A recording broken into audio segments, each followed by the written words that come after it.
우리 오늘은 이사야 8장 9절에서 22절까지 말씀을 봅니다. 이사야 8장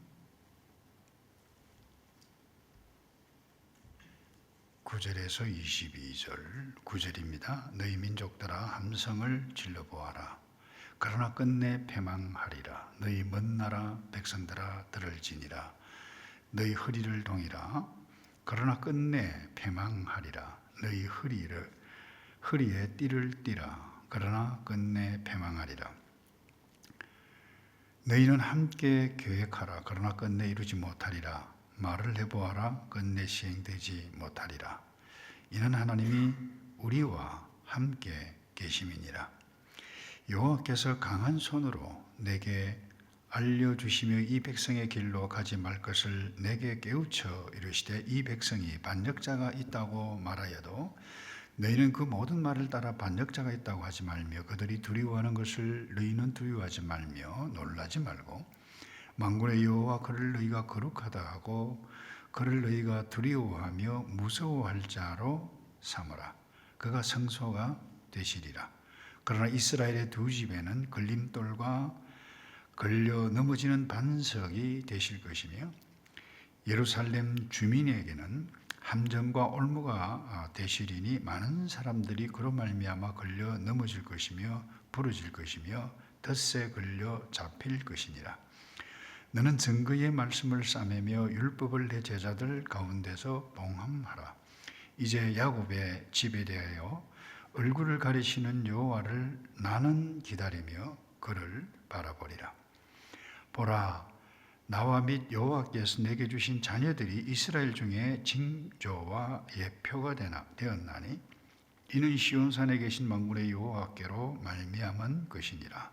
어떤 사람이 너희에게 말하기를 주절거리며 속살거리는 신접한 자와 마술사에게 물어라 하거든.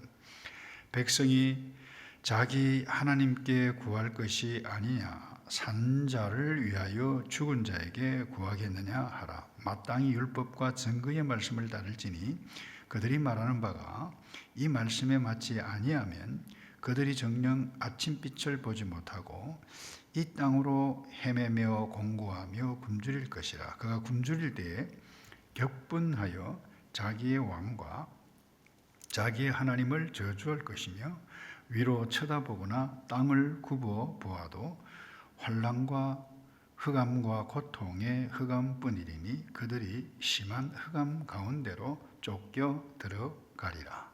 아멘. 우리 학자들이 그러죠. 이사야가 66장인데 신구약 66권이 66권의 축소판이다. 그렇게 하는 이유가 여기에 있습니다. 성경이 창세기 3장 이후로 끊임없이 인간은 타락했어요. 인간이 얼마나 악한지를 하나님의 택한 백성임에도 불구하고 은혜 저버리고 끊임없이 반역해 왔지만 하나님께서 계속해서 점진적으로 내가 너희를 이렇게 구원해 갈 것이다. 이와 같은 것들을 보여주신 것이 성경입니다. 이사야도 마찬가지입니다. 사실 오늘 본문을 읽어보면 너희 민족들 함께 외쳐보아라. 안 될 것이다. 함께 모여서 계획을 짜고 무엇을 내보라. 패망할 것이다. 이와 같은 말씀들을 합니다. 그런데 특별히 자기 백성들이 죄를 지었을 때에 하나님께서는 그 주변 국가들을 통해서 쉽게 이야기하면 심판의 막대기, 몽둥이라고 해도 좋겠죠. 이게 징계를 합니다. 심판을 합니다. 그와 같은 것들이 계속해서 이와 같은 방식으로 말씀에 가고 있는데 여러분이 7장과 8장에도 오늘 이 이사야 선지자도 마찬가지입니다. 특별히 7장과 8장에는 이 택한 백성, 이스라엘 백성들이 극도의 타락, 죄를 범하는 그와 같은 상황을 계속해서 말씀해 가시는 상황 가운데서도 하나님께서는 구원해 가시는 세 가지 징조를 특별히 7장과 8장에 세 가지 징조를 발견할 수 있습니다. 그 두 가지는 무엇인가 하면 이사야 선지자의 두 아들을 이름을 의미를 두고 말씀하고 마지막으로는 임마누엘 사상입니다. 거기 이사야 첫 번째 아들의 이름이 스알 야수, 이사야 7장 13절에 나옵니다. 그 이름의 의미가 남은 자가 돌아온다. 그러니까 하나님께서 심판하고 그 어떤 일들이 있어서 다 망해가는 것처럼 보이지만 반드시 남은 자가 있다. 그래서 하나님은 앞으로 이 남쪽 유다를 심판하여 멸망시키지만 그 가운데서도 남은 자가 있다는 거예요. 그래서 그들을 통해서 무너진 이스라엘 백성, 오늘로 이야기하면 무너진 교회입니다. 무너진 교회를 회복시킬 것이다라고 계시하고 있습니다. 그 다음에 8장에 와서 1장에 등장하는데 마할살렐 하스바스 둘째 아들이죠. 그게 보면 아내와 가까이 아기를 가까이에서 아기를 얻는데 그 둘째 아들의 이름이 이것인데 의미가 뭔가 하면 신속히 탈취하고 서둘러 노력한다라고 하는 뜻인데 이 구체적인 의미는 이것입니다. 이 아이가 자라나서 엄마 아빠 부르기 전에 이미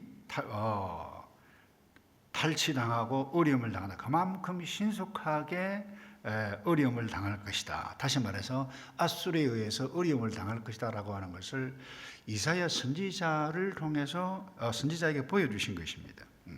근데 이와 같은 망할 것이다 라고 하는 것을 어느 정도 확실히 말씀하시는가 하면 오늘 본문에 말씀하고 있죠. 너희 민족들아 함성을 질러 보아라. 그래도 소용이 없다. 끝내 망한다 이 말입니다. 산산이 부서지고 말 것이다. 멀리 있는 나라들 허리를 메고 계획을 짜고 함께 해보아라. 그 소용없다는 것입니다.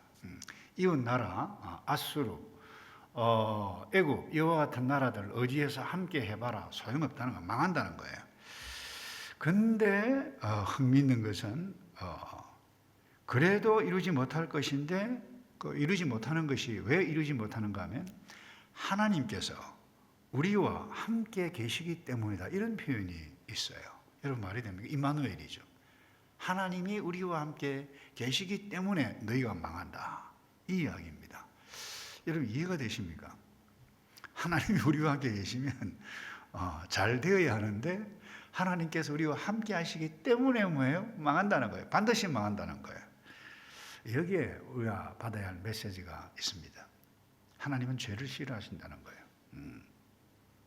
그래서 이스라엘 백성들이 왜 심판을 받아야 하고 유다가 특별히 어려움을 당해야 하는, 징계를 당해야 하는 이유가 뭐냐? 하나님을 떠났다라고 하는 그 이유에 있다는 거예요. 그 증거가 19절 이하에 쭉 나오죠.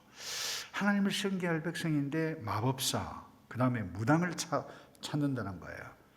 다른 말로 이야기하면 하나님 대신 다른 것 의지한다는 거예요. 내가 좋아하는 것 의지한다는 거예요. 그 결과가 무엇입니까?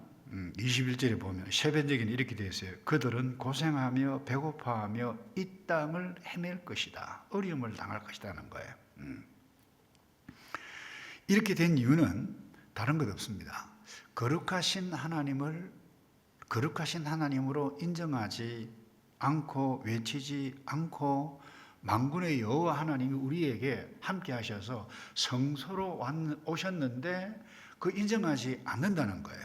하나님 없는 사람과 똑같이 행했기 때문에 그때 임마누엘 사상이 그랬습니다.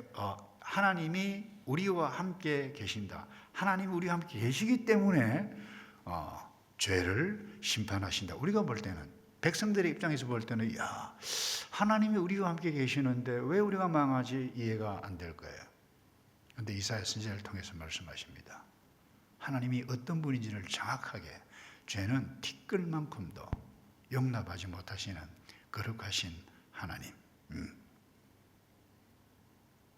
근데 자기 백성이기에, 약속하셨기에 그 약속을 쫓아서 죄는 정리하지만 심판하지만 하나님께서 구원하신다. 이게 이사야 전체의 메시지입니다. 그래서 여러분들이 이사야를 읽을 때 때로는 혼란스러울 때 그렇게 생각해야 됩니다. 성경을 읽을 때 하나님은 어떤 분인가? 인간은 어떤 존재인가? 이 가운데 하나님께서 어떻게 우리에게 역사하시는가, 이와 같은 맥락으로 그 사건들을 쭉쭉쭉 읽어가시면 놀라신 하나님의 뜻을 발견합니다. 그래서 말씀을 정리하겠는데요, 오늘 그 메시지는 다른 데 있지 않습니다. 우리가 하나님의 백성임에도 불구하고 생각 잘못해서 다른 것 의지할 수 있습니다. 하나님을 의지한다 그러면서 돈을 더 믿습니다. 하나님께 예배한다라고 하면서 내가 원하는 예배, 내가 원하는 그것 위에서 예배하고 찬송할 수 있다는 거예요. 그거 안 되면 하나님 떠났다, 다른 것 의지해 갈 수 있다는 것입니다. 어제 이스라엘 사람들이, 유다 사람들이 행했던 일이 바로 그것이라는 것입니다. 그래서 다른 데 있지 않습니다. 내가 누구냐라고 하는 것을 꼭 기억해가고 뭔가 고통이 왔다, 어려움이 왔다, 그것은 무엇입니까? 하나님이 나와 함께 계시기 때문에 나를 아프게 하시네, 나에게 고난이 찾아왔네, 나에게 고통이 왔네, 그리고는 주님 앞에 회개하는 것입니다. 그와 같은 메시지를 이사야 선지자 전체를 통해서 우리에게 보여주고 있습니다. 그래서 이사야 선지자가 본인 스스로 결단하죠. 그야말로 현실은 어둡고 하나님께서 주시는 그 메시지도 심판이고 징계고 몽둥이고 채찍이지만 그럼에도 불구하고 나는 여호와를 기다리겠다는 거예요. 나는 여호와를 기다릴 것이다. 그래서 어떤 상황을 만날지라도 크신 그 하나님께서 나를 구원하실 것이다. 이와 같은 것들을 놓치지 않고 오늘 내가 하나님보다 더 의지하는 것이 무엇인가? 이런 질문을 하면 이 땅에 살아가는 그 어떤 사람도 자신 있는 사람 없을 것입니다. 저를 포함해서 나의 행복, 결국 어떻게 보면 예수를 믿어서 자칫 잘못하면 하나님을 믿는 것이 아니라 나의 행복을 믿는다는 겁니다.